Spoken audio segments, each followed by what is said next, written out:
是在地新闻，乡亲啊，大家平安快乐。今仔日是新历的1月2日，旧历的12月23，礼拜三。好，来新闻的头一条，来看这个桃园的警方，伫个高铁站的头前巡逻，发现一台车真可疑。这个驾驶无下安全带，过来超载，就对伫后壁甲车砸落来。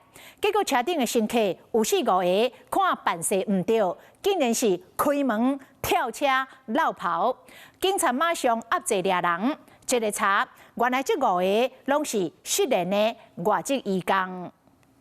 车门一日拍开，20、20人脚底抹油精酸，警察掠过来，有真侪摆伫咧 QQ 垃圾，车就亲像伫咧变魔术，小连续偷走几个人出来，因走的速度伤紧，真后4个人走敢若飞，佫有民众为顶悬翕入来，警察车真后包围，警察伫咧驾驶座想要压嫌犯，佫摕棍仔出来压制。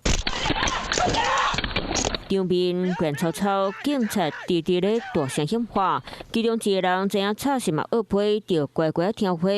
代志就发生伫咧昨日下晡，桃园高铁站金东路附近，警察巡逻发现这台车敢若超载，驾驶佫无下安全带，才按算要甲伊砸落来调查。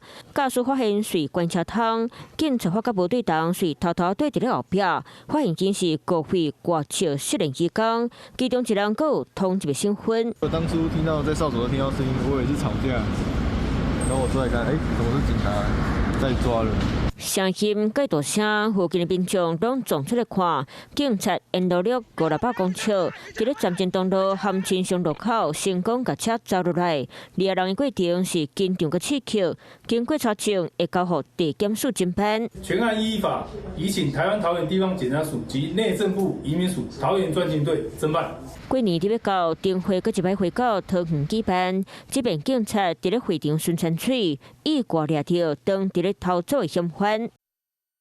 你好，我是宋彦明。想掌握最及时的新闻资讯吗？赶紧订阅、按赞、开启小铃铛，锁定华视新闻 YouTube 频道。